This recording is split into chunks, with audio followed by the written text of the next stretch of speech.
Good morning, everyone. Good morning. Good morning. Good morning. Good morning. Morning. So we are going to start our deep dive into childcare financing. We are not going to rush our way through this. Please, this is the time to ask the questions, because once we're making decisions, we might, it's better to understand the foundations before we go into decision making. And so we are going to start with Joyce Nolan explaining to us how the system essentially works now, and how money moves through the system now. And then we're going to move into how much it would, to understand how much it will cost under proposals that are moving through the Human Services Committee. And then we're going to talk about how to raise that revenue. It's going to be 3 separate buckets of conversation, and we are going to complete one bucket before we move on to the next one. And so this morning is mostly about what current law is and the current state of things. And we're going to go deep. Please ask questions. And sometimes it's nice to have Joyce finish a slide before we ask the question. But we are here to learn today. And with that, stage is yours, Joyce. Thank you. Good morning, everyone. I'm Joyce Manchester with the Joint Fiscal Office. In the past 6 months or so, I've learned a lot about Vermont's child care subsidy system. And it has some interesting features. So I hope to pass along some of that understanding to you today. And I do welcome questions, and I hope that you will ask questions because there's lots going on. Okay, I'm going to share my screen maybe. Yes, I am. Good. Okay. Here we go. Okay, so here we go. All right. So I'm going to start by talking about the various programs that Vermont has in place and where the funding for those programs comes from. So we will spend most of my time talking about what I call CCFAP. Some people call it CCFAP. I don't know which is preferred, but I call it CCFAP. That stands for the Child Care Financial Assistance Program. So that is the state subsidy program for early care and education. Ages 0 to 4 is the short way to talk about the age group, but it's actually ages 0 to until a child enters kindergarten. Okay, some children turn 5 months before they enter kindergarten. So think of the expanded 4. So that's the 0 to 4. CCFAP also covers after school and summer programs for children through age 12. Okay, so if you are a lower or moderate income family, you might get child care subsidy from the state to help pay for those after school and summer programs. Okay, so the CCFAP program, the subsidy program, is funded through general funds mostly, but also through federal CCDBG, which is the Child Care Development Block Grant. So the thing to know about those federal funds is that we are using the available federal funds to us. It's a block grant, meaning it's a sum of money, and we are using that already. So if we expand the CCFAP subsidy program, we cannot expect to get more CCDBG block grants through the feds. Okay, so whatever expansion happens will most likely be state dollars. So that Yeah, thank you. The federal block grant, is that fairly straightforward? that would be a question for the Child Development Division Okay. of AHS, but my understanding is yes. I mean, it has certain features that have to be met, and then it can be used for. Okay. Yeah. I want to make sure I'm clear on one thing. The CCDBG funds, that's approximately 7 million, no matter what else happens in the world. That's just. So I don't know what would happen if we shrunk our program. Oh, all right. That is. You can't expect to get more. Right. So that's the amount that has been offered to Vermont, and we are using it.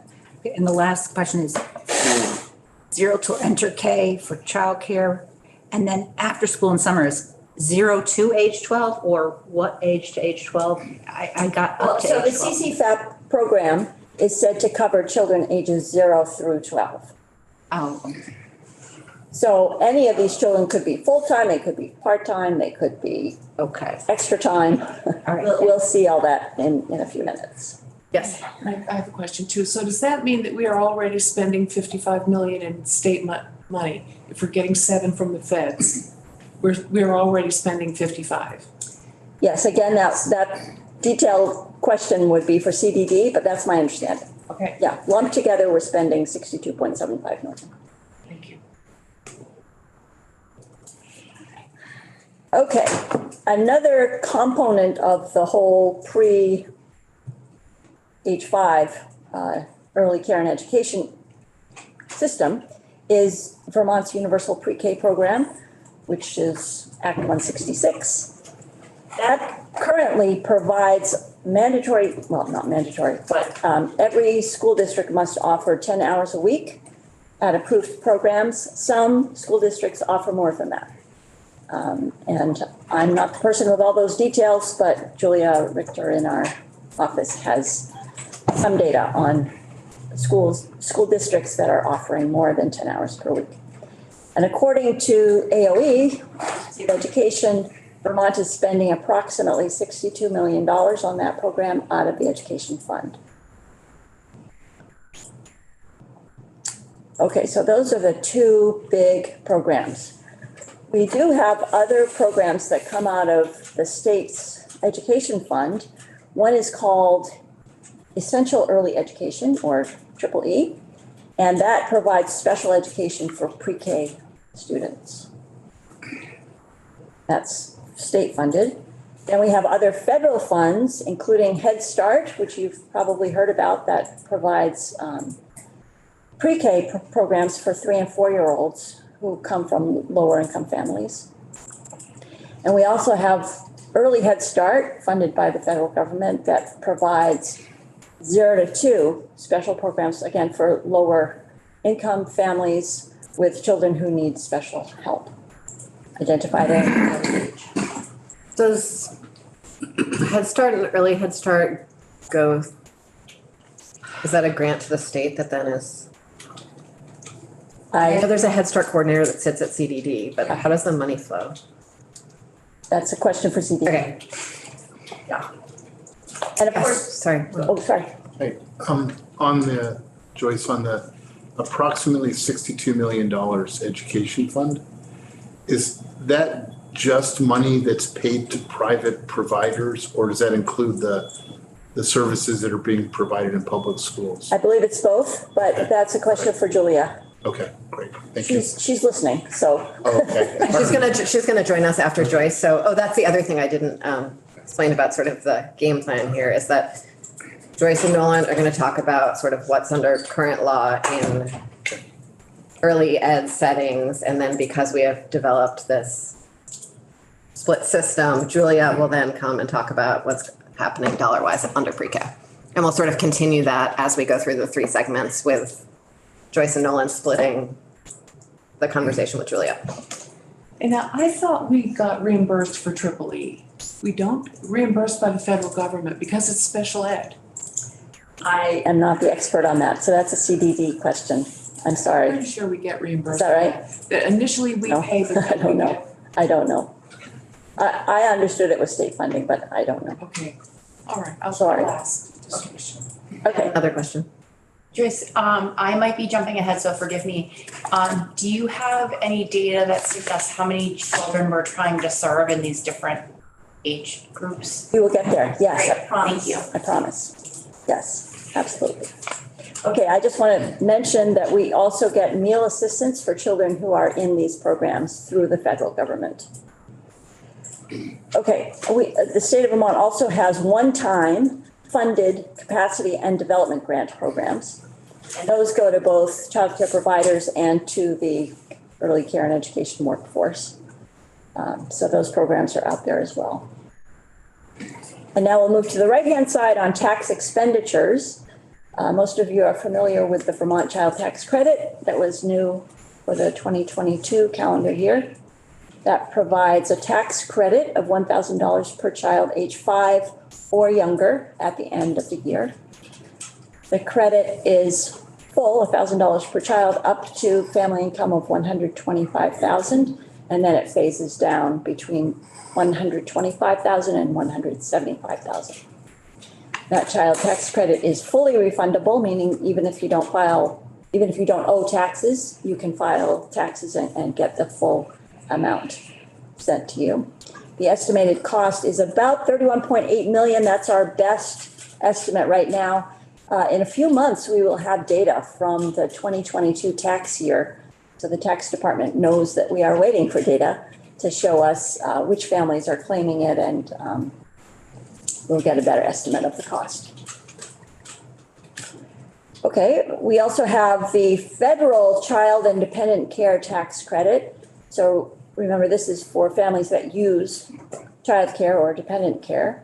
And that's a credit for care expenses for a qualifying individual who has to be either a youngster or a dependent in some way. And the individual using the tax credit must either be working or looking for work or in a training or educational program. Okay, so it's meant to support workforce and training. And the maximum federal tax credit is $1,050 for one dependent, $2,100 for two or more dependents. And then Vermont piggybacks on that federal tax credit with 72% of the federal credit. I think there's something to be said for throwing the earned income tax credit into that mix too. We could throw the You EITC. get more if you have. Absolutely, absolutely. Very true. Joyce, are the federal and Vermont's that's dependent on the federal, those refundable? Well, okay, thank you. Were you asking if the dependent care? Yes, It is. it is. It's refundable. Excellent. In Vermont's 72%, is that refundable? Oh, I don't know if the federal is, I remember the Vermont one being. Oh. refundable. I'm actually not sure about the federal one. The Vermont child tax credit? That's yes, the Vermont child tax credit That's- is yeah. refundable, but I believe the child and dependent care tax credit is also Also refundable, refundable. Okay. as is the earned income tax credit. Okay, good. So here we have some numbers of children in licensed and registered early care and education settings. So the old terminology was childcare, and I'm trying very hard to train myself to say early care and education. Okay. Unfortunately, the name of the bill is the Child Care Bill.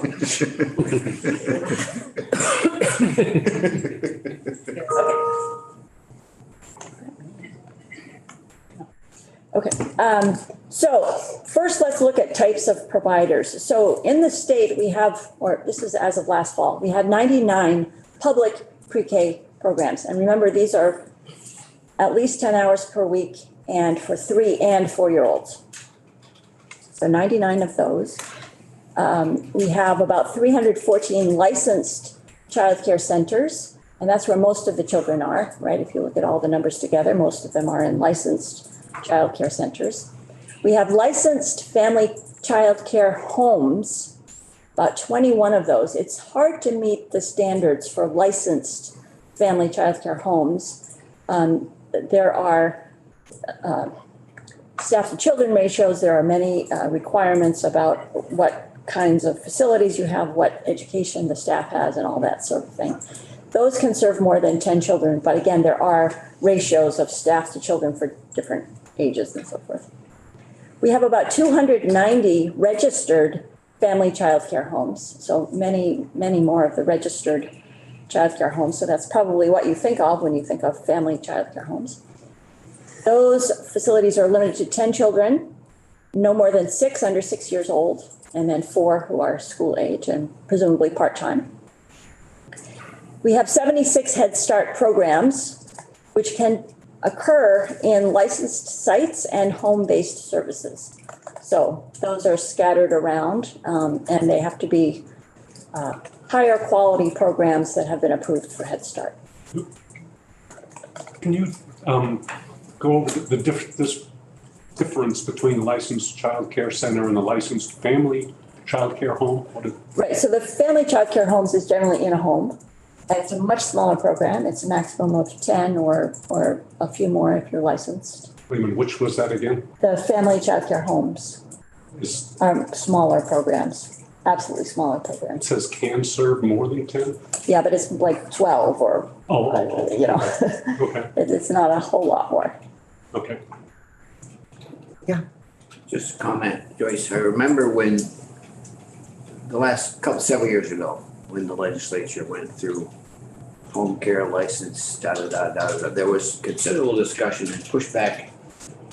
On the one hand, it was, safety for children and proper education, and that was good.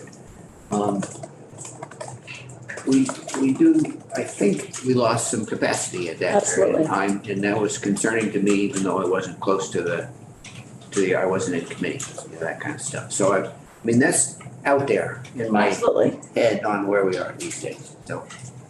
Yes, We can get more testimony about that because That'd be there's various ways of sort of interpreting that, and that often there's like a regular turnover in the family home care because people do it like while they're actually home with their kids anyway. So there's sort of like a natural Okay. leaving of that particular thing, and then, you know, anyway. of course, COVID had an effect, da, da, da, da, right. So there's lots going on there.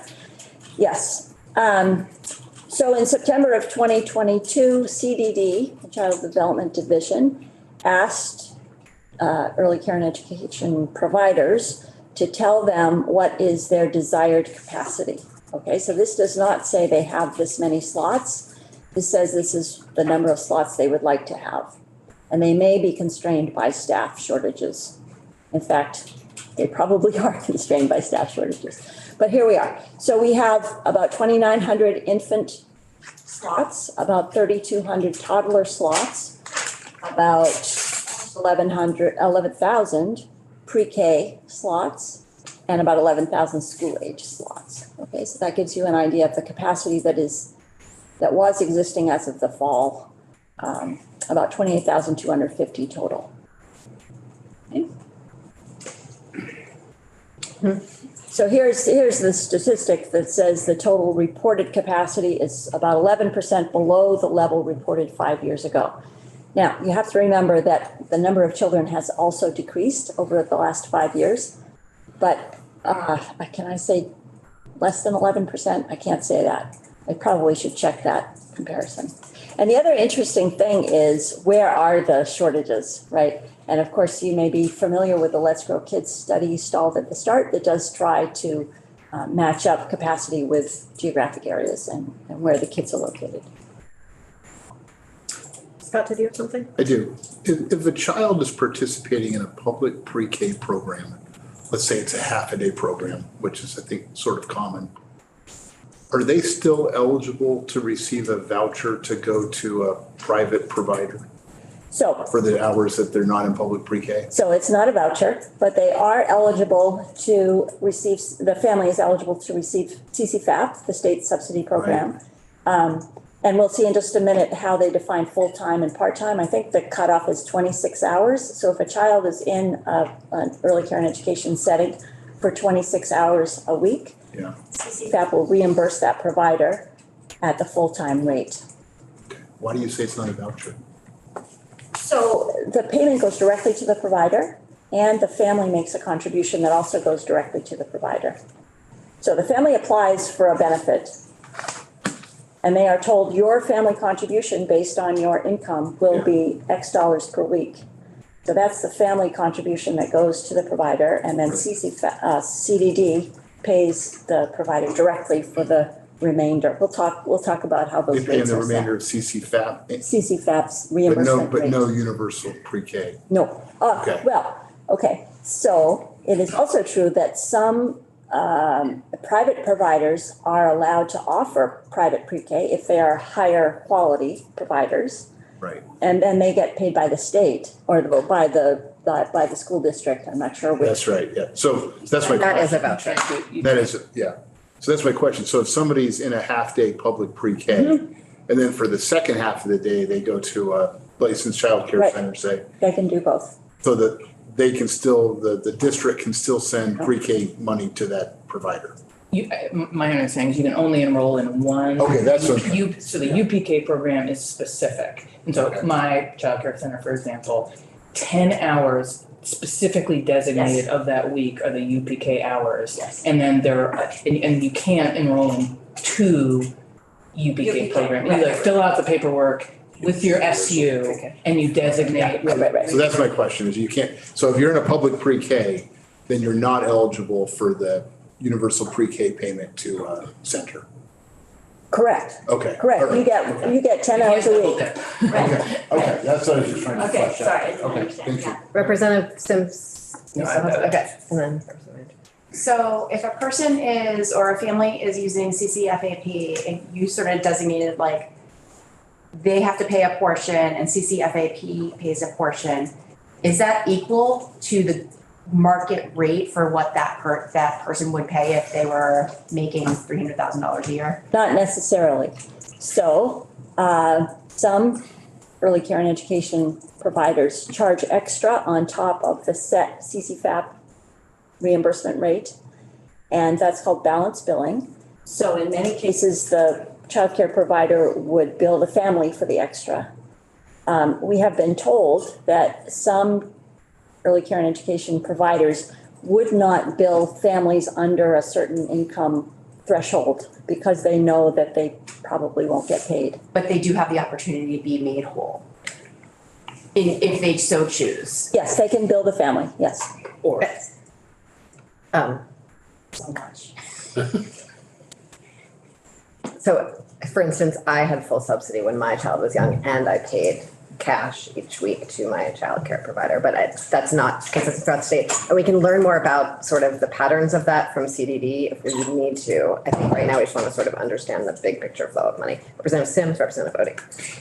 And I think the important point is like the set reimbursement rate may or may not relate to the cost of care. And the question is, how does a center close that gap? And in some places, they may bill parents additionally. Some may be nonprofit childcare centers that are doing philanthropic fundraising in the community that, what we set as the reimbursement rate and what portion the state pays or a family may or may not most likely have any connection to the full cost of care or providing high quality care. That makes sense. I guess I'm also curious, so are there slides later that will connect that 28,000 number of slots with the estimated total need for slots? Okay, so I am not the expert on the need for slots, but I can tell you that if you add up the infant, toddler, and pre-K slots here, you get about 17,000.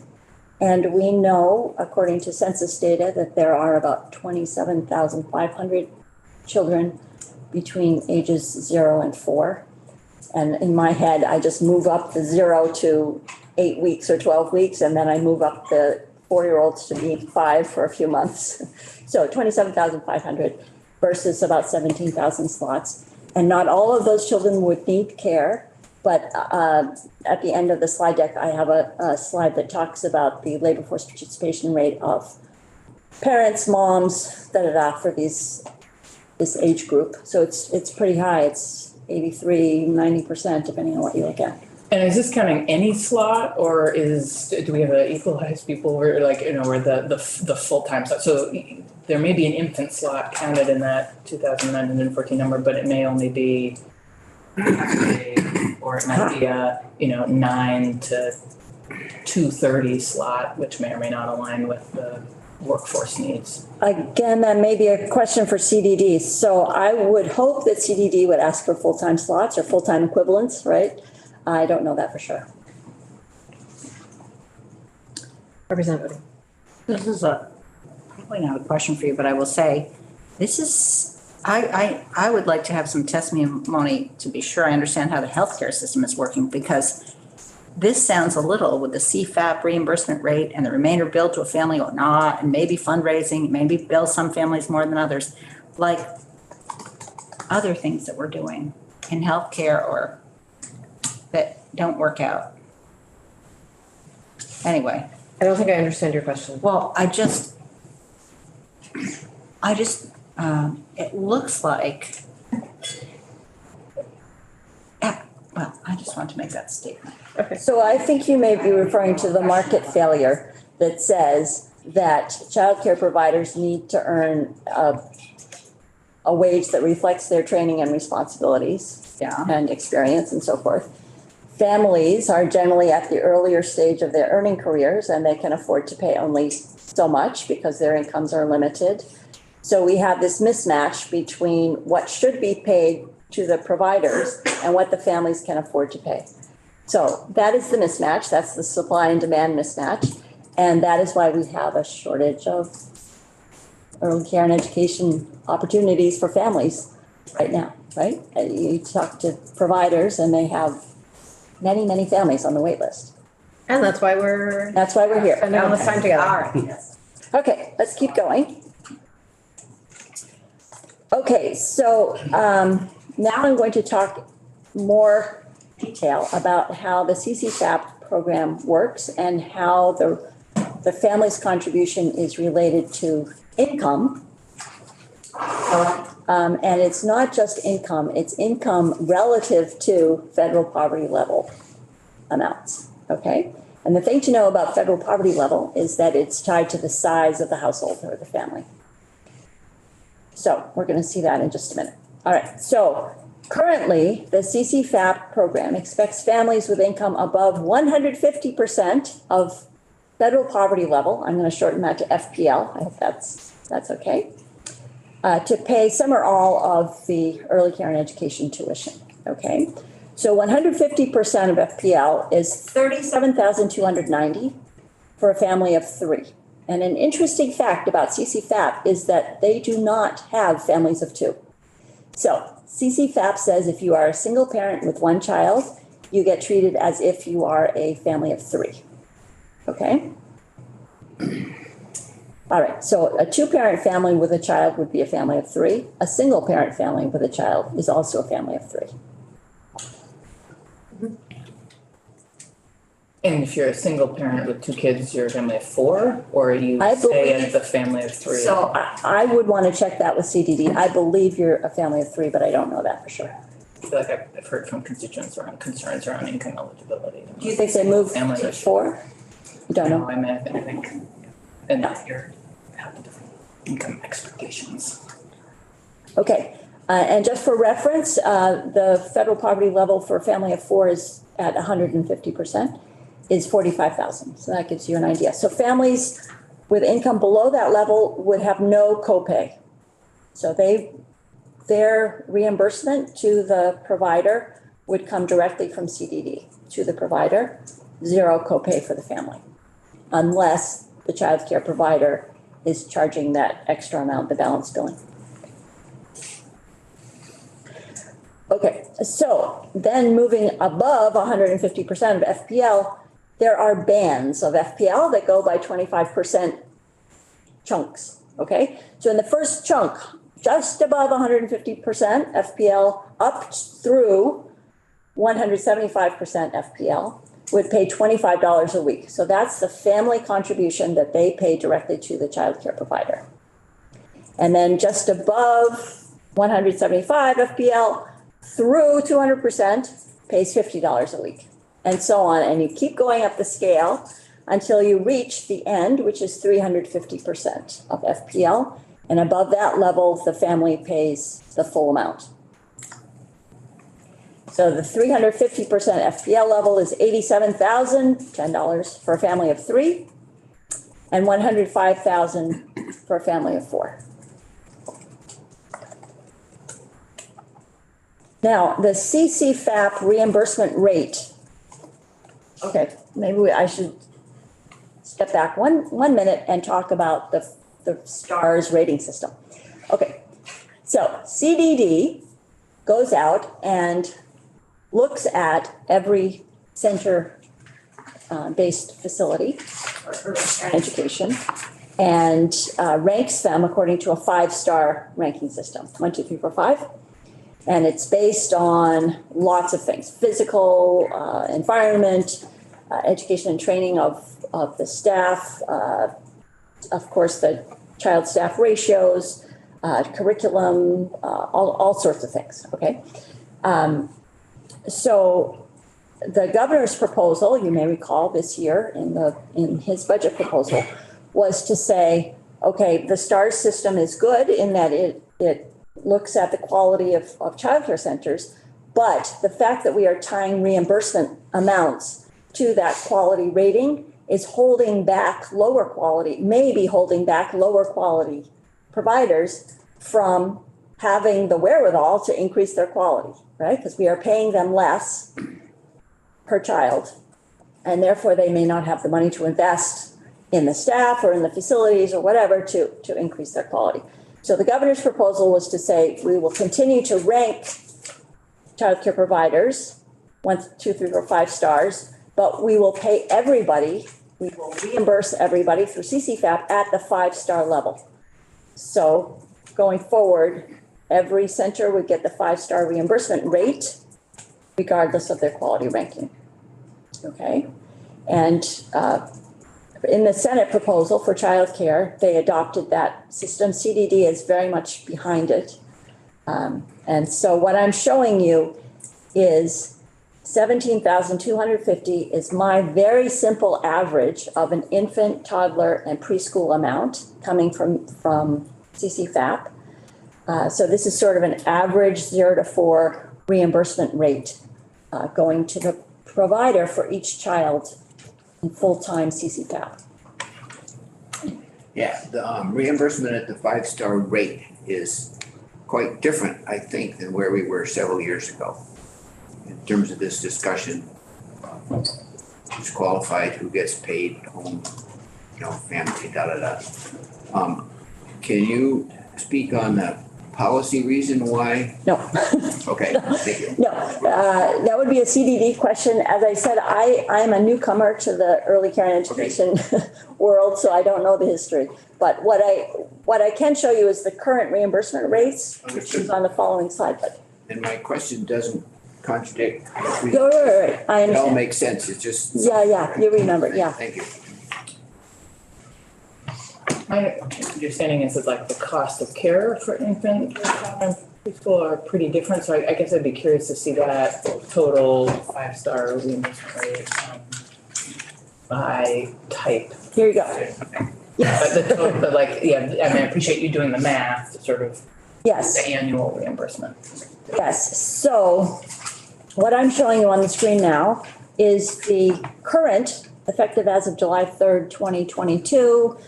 So it goes for 12 months. The current reimbursement rate per child per week for, can you see it? No. Should I blow it up? We don't have it. I think it's more just that it's a picture and so it's. Oh, right, it's fuzzy. Yeah, I copied it, yes. So let's look at centers first. So these are licensed childcare centers, is what I'm showing you on the screen right now. You can see how the STARS level affects the payment. So for example, a full-time infant at a 1-star facility would be reimbursed at $290 per week. An infant at a 5-star facility would be reimbursed at $349 per week. So going forward, if the legislature adopts the STARS don't matter for reimbursement rates policy, all providers would be reimbursed for infants at $349. Representative Odie? Thank you. Do we know how many places are 1-star, 2-star, 3-star, 4-star, 5-star in each of the age category? So what I know is based on the RAND report. So it is in the RAND report, and I did not include those statistics, but I promise you it's there. I think many of the childcare centers are at the 4- and 5-star level. I think most of the registered homes are at lower levels, below 4 stars.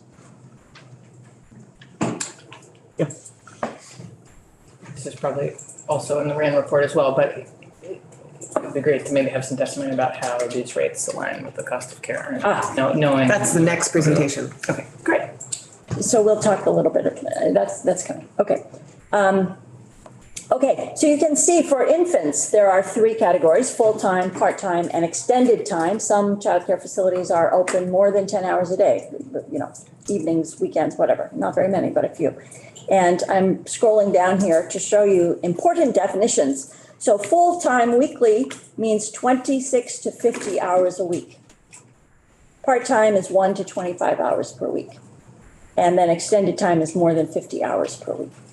Okay, so these are the designations that were decided by CDD. And then it's important to also know the infant, toddler, and preschool definition. So infant is birth up to 24 months old. Most early care and education providers don't take infants at 0 months. They sometimes start at six weeks, sometimes different number of weeks, but probably not before 6 weeks.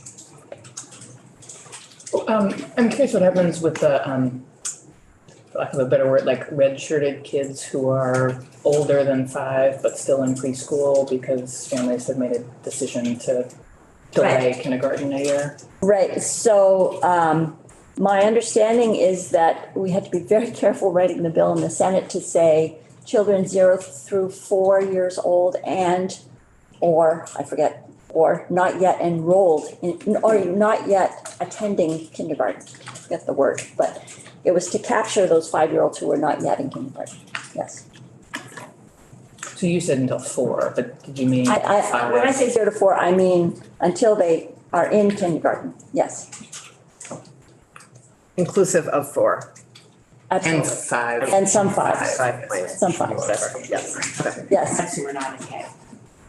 Okay, so the other thing I wanted to highlight here is the difference among the age groups. So if you concentrate only on the 5-star column, full-time for infants, it's $349 per week. Toddlers, a little bit less at $328 per week. Preschool, remember that means ages 3 and 4, and a few 5-year-olds, $325 per week. And then school age, if they're full-time, so this would be summer or school vacations, it would be $275.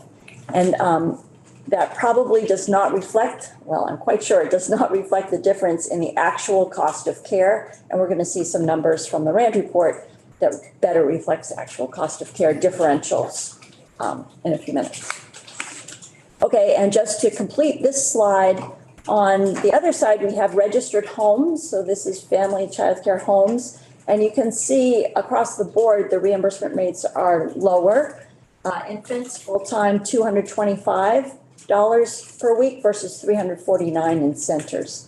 Okay, so generally speaking, they have less overhead. They have a bigger mix of students, so they wouldn't have just, 10 infants. You can't have 10 infants in a family child care home.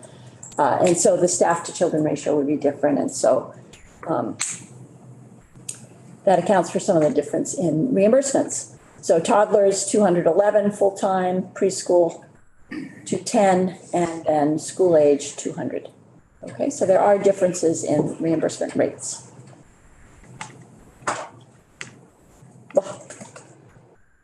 Going there? Yes, I think we're going there. Were there any other questions about those? So, how are the rates set? Oh, yes, I need to say that. Thank you. So every 3 years, CDD sends out a survey to early care and education providers to ask, what are your market rates? What rate are you charging full tuition students? They receive those surveys back and they set these reimbursement rates at the 75th percentile of those responses. Okay, so this, unfortunately, the current rates are based on the 2019 survey. So the survey was conducted in 2019. And I'm told by CDD, but you could ask them more questions if you wish. I'm told that the rates can increase over time based on how much money they receive from the legislature in their budget. Worse. Okay, but these are not reflective of actual cost of care. That's the bottom line. Joyce, so it's not reflective of cost of care because it's 75% of what they said they're charging, but is there also a question of whether or not what they're charging actually reflects cost of Oh, care oh, rather than absolutely. what, okay. Oh, absolutely.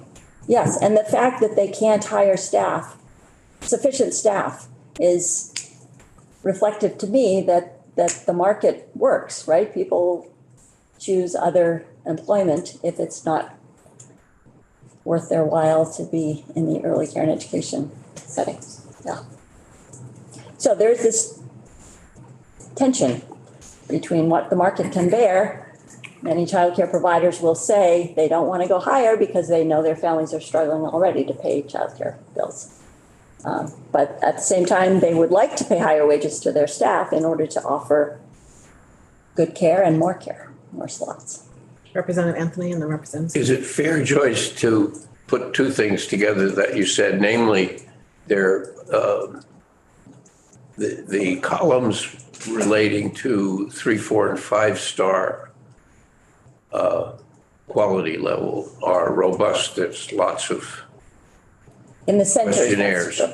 But the figures for 1 and 2 may not be so robust and consequently may not be so indicative.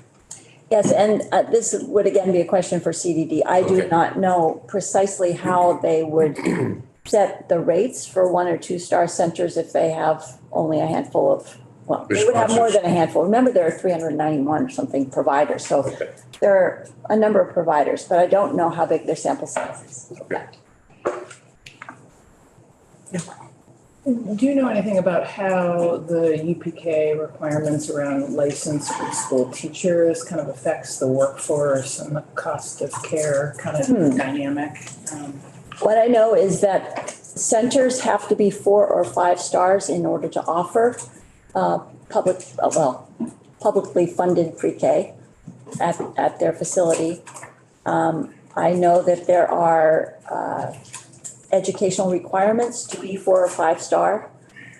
So those might intersect and mean that 4 or 5-star do have similar education requirements to public school, but I'm sort of taking an extra step that I'm not sure is justified. Okay. All right, now we're going to move to a fantastic slide. I hope you enjoy it. Why am I not? There we go.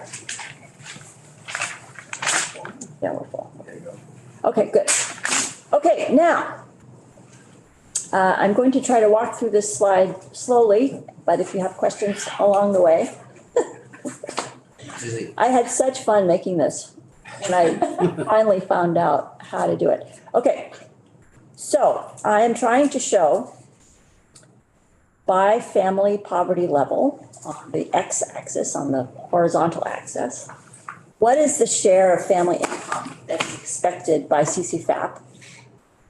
And the family payment as a share of income is on the vertical axis. Okay, so we're going to start very slowly with the 0 to 150% families. So that's far left, right? On the bottom, where we're at 0. So you know that 0 to 150% FPL families pay nothing in copay. So that's the 0. Once they get $1 over 150% of FPL, this is for a family of 3, they would be paying $25 a week, which is $1,300 a year. So I'm showing you that I think this is let's call it 3.4%, something like that. A family just above 150% FPL would be paying $1,300 per year for their childcare provider, and that would be about 3.4% of their income. Okay. Now, consider families that are $10 or $20 or $50 above 150% of FPL. They continue to pay $25 a week or $1,300 a year until they hit the next cutoff, which is just over 175%. Okay, so $25 becomes a slightly smaller proportion of their income as the income of that family goes up. So that's the sawtooth downward, right? Okay, and then we get to 175% plus $1, and those families are paying $50 a week, which is $2,600 a year, which is what, about 6% of their income. And then families with slightly higher income still pay $50 a week, but it's a smaller proportion, slightly smaller proportion of their income. So that's the next downward line. And so forth and so on until we get all the way up to 350%. So at 350%, the copay is set and CCFAP is still paying some reimbursement to the provider. $1 above 350%, and there is no more payment from CCFAP, and the family is expected to pay the full amount. Okay, so I'm showing this as if the charged rate is equal to the CCFAP reimbursement rate. And you can see that if that's true, the family is paying almost 20% of their income. If they're just above 350% of the FPL, they're paying about 20% of their income for one child at this CCFAP reimbursement rate, childcare. And this is the average 0 to 4. This is not differentiating infants from preschoolers. Okay?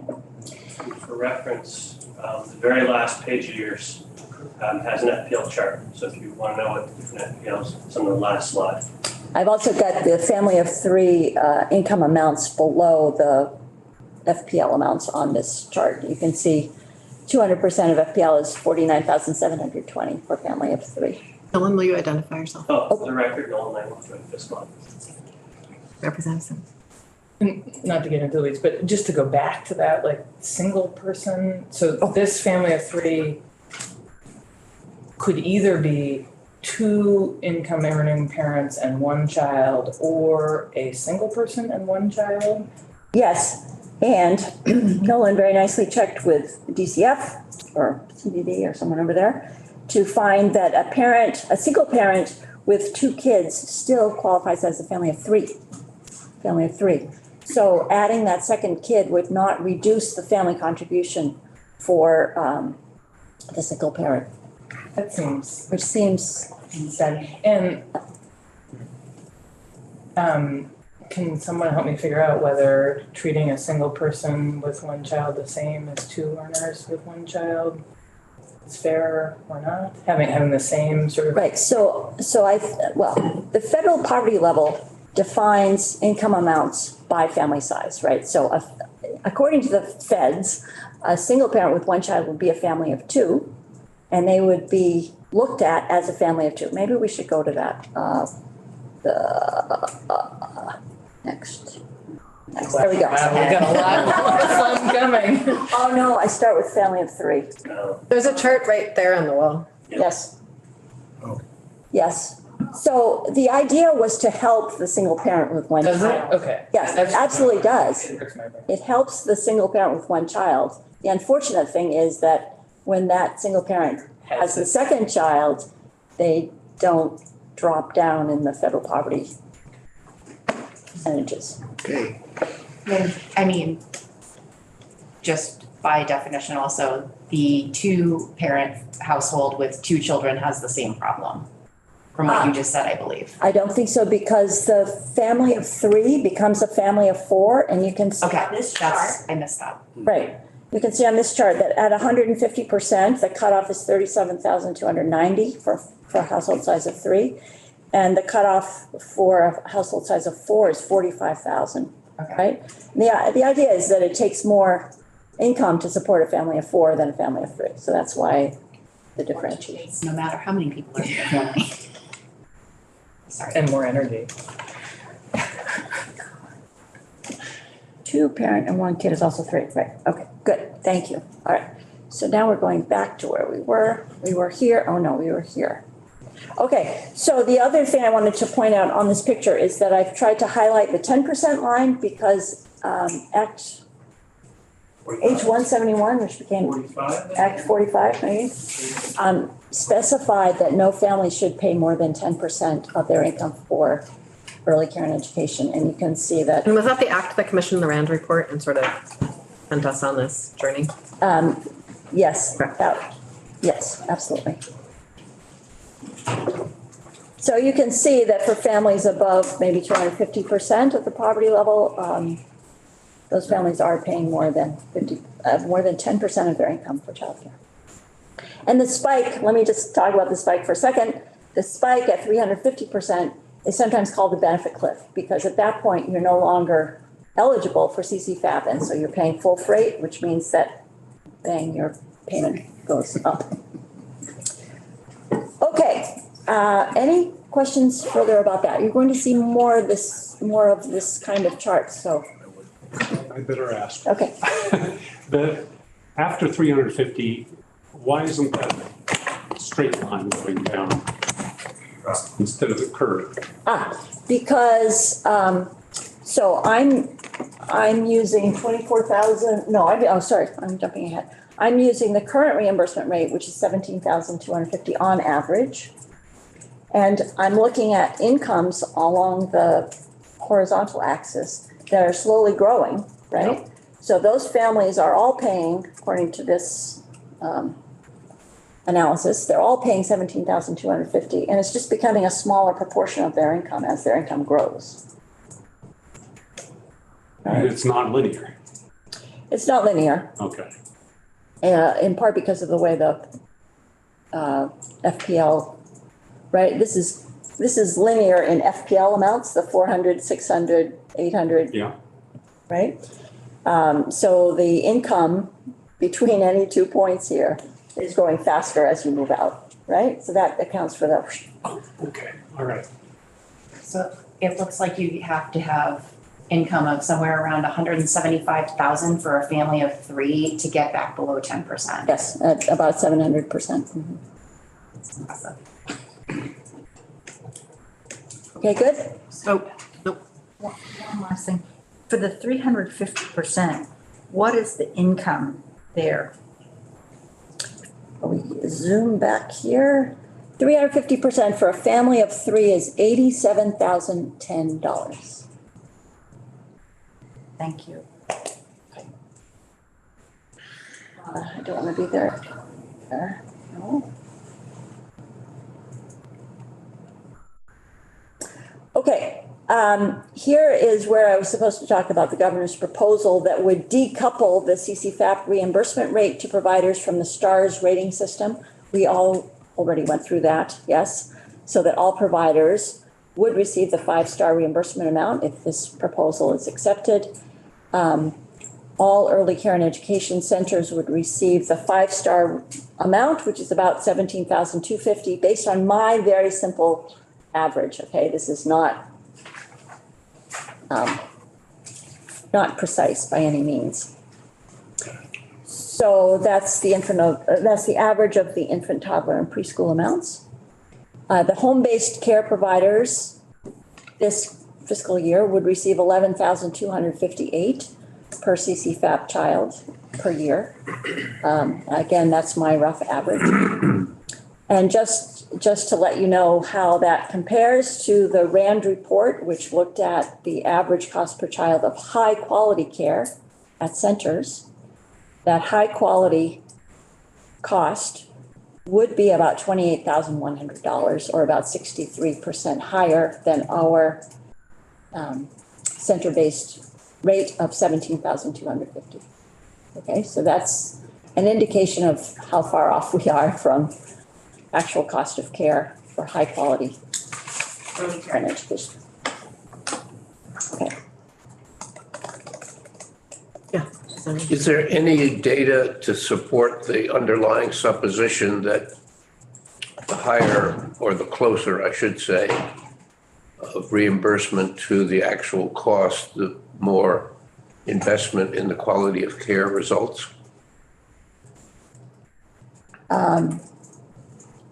I don't think I know the answer to that question, other than to say we know that early care providers are strapped for funds.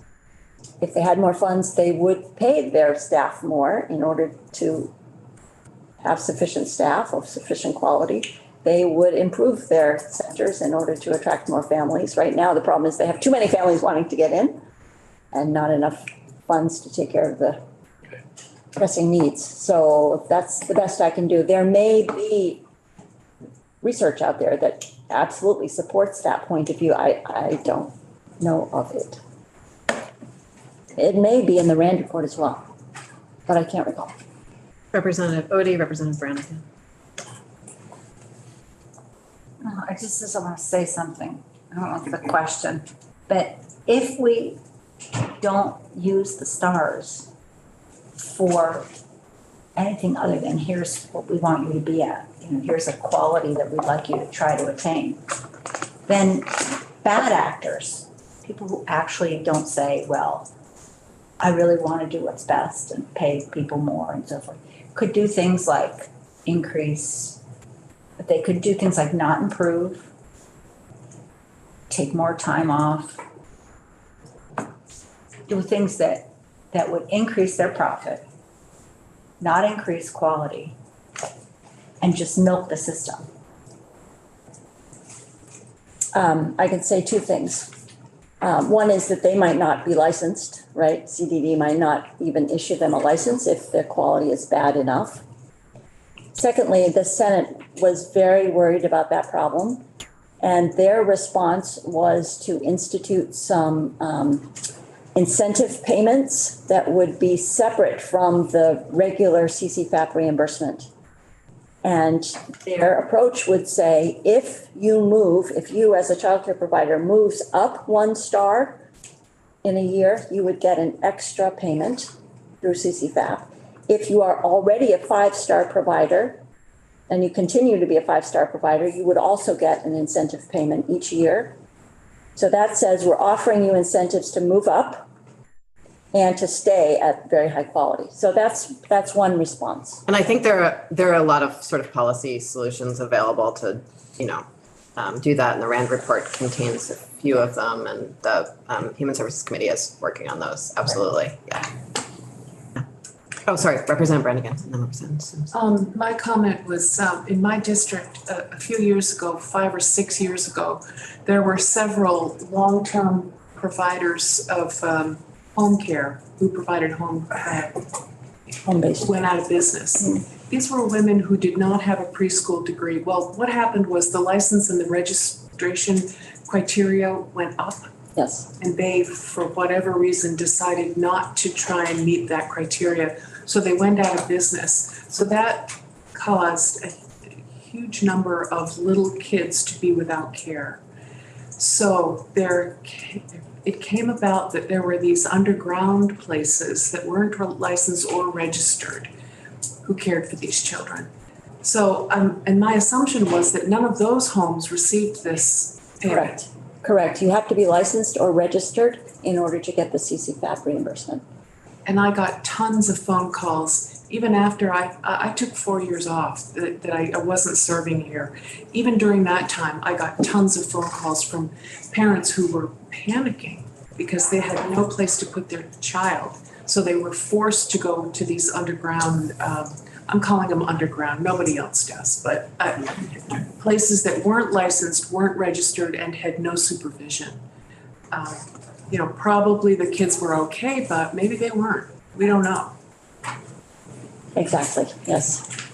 Representative Sims? Just reflecting on Representative Odoi's comment, I think it's interesting, we do not have a STARS program for kindergarten and up. And so it's just interesting to think about What did you say? for elementary school, right? Like how, the sort of different treatments of what I believe are both really important educational systems. Joyce, Representative Quinto?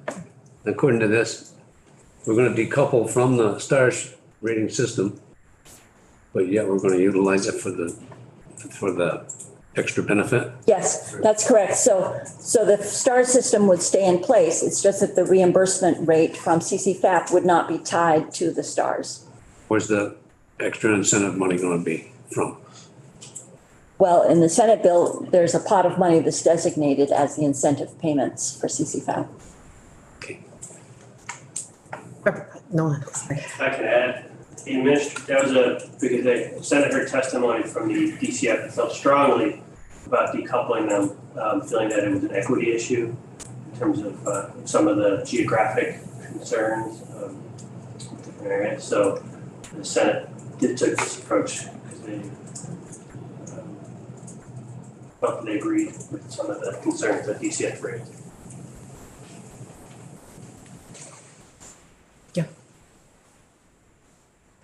and I guess it just like, it feels like it's kind of like a circular loop, right? Like if we're not adequately investing in childcare and maybe some communities have different levels of poverty that parents can, what was the balance thing? Yes. You know, that if you need to meet certain minimum standards, which require investing in your facilities or your staff, but we've created a system where there isn't adequate resources, you know, does that create challenges for some communities to offer the level of care to get to stars, to get the higher reimbursement level? And since you don't get the higher reimbursement level, you can never invest in your facilities or your staff, and you're stuck in the Right. system where, you know, there isn't equal access to offering a high quality program. You know, that's not, I mean, people want to have less than high quality wages or facilities, so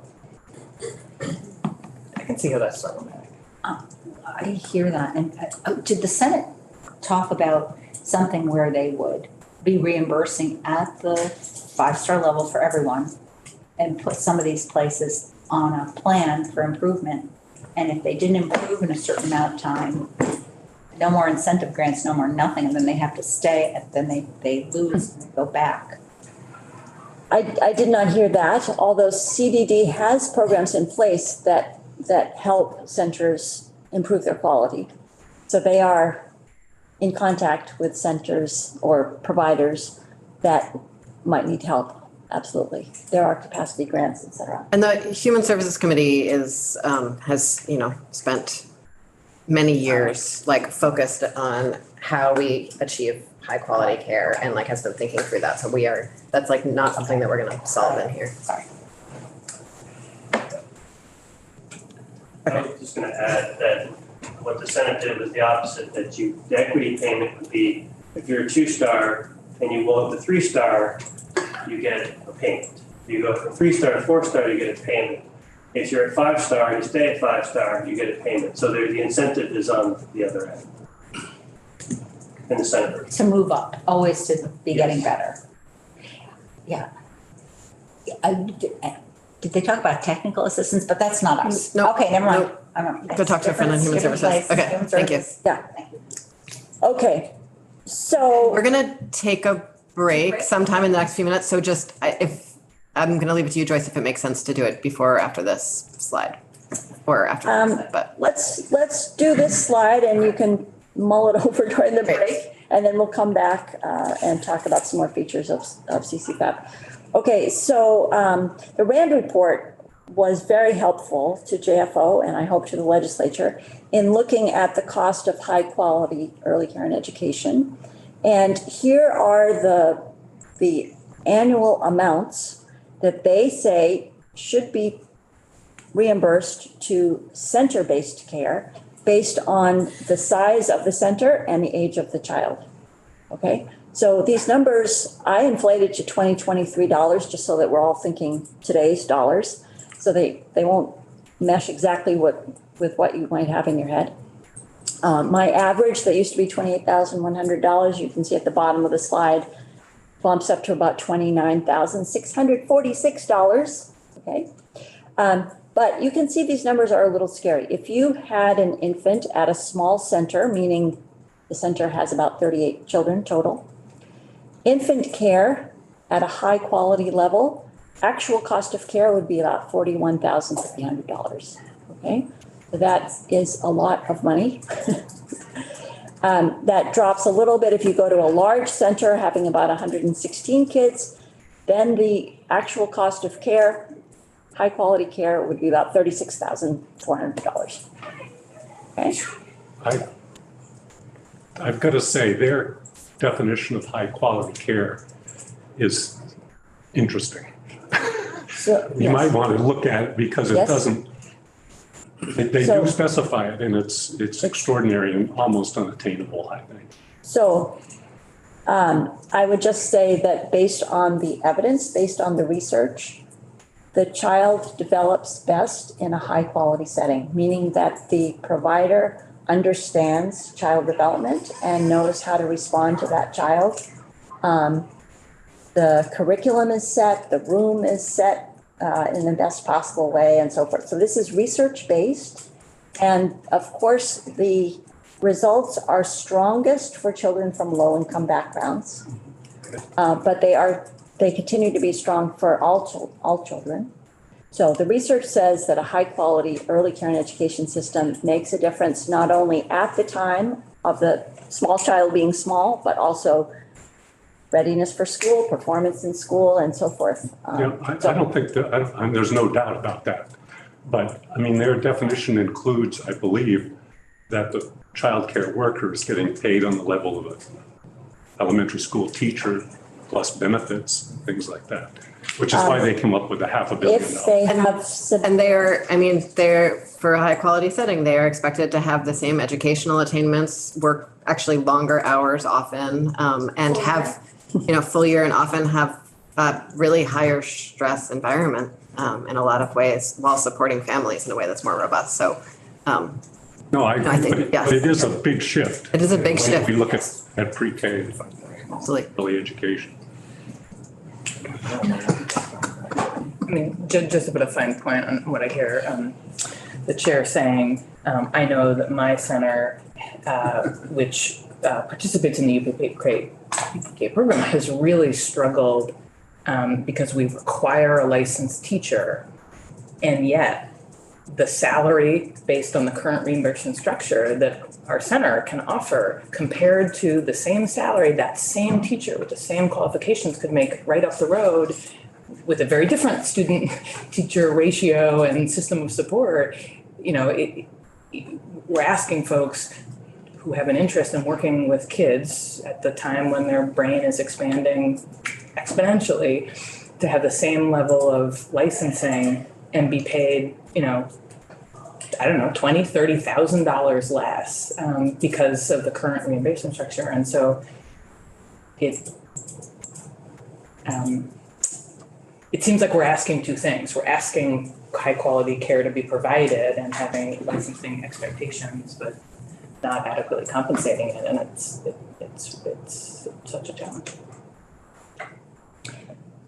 Yes, the last point I want to make about this slide is the difference in the actual cost of high quality care as you move up the age range here. So you can see that infants have the highest cost of any of the age groups. Toddlers drop down a bit from, let's look at the large centers, from 36,000 down to about 32,000. And then pre-K, there's a big drop because all of a sudden the ratio of students to teachers drops from 4 students per teacher in infant and toddler rooms down to, or up to 10 students per teacher in the pre-K room, 3 and 4-year-olds. So that makes a huge difference in the cost per child, obviously, right? You've got 2 adults and 20 children in the classroom rather than 2 adults and 8 children in the infant and toddler classroom. So very big difference. And that drop is evidence-based in terms of maintenance of quality or comparability across the age structure? Yes, so these are all based on high quality care according to the RAND report. So, Okay. yes. Yes, and, sorry, no. And finally, the small and large family childcare homes, you can see are at lower price points, and we don't differentiate across the ages because one person is going to be taking care of maybe 1 infant, 1 toddler, 2 preschoolers, something like this, right? So it's the per child cost at those smaller family-based homes. Are we good? Should we take a break? I think we should take a break. Thank you. Everyone, we'll be back at 10.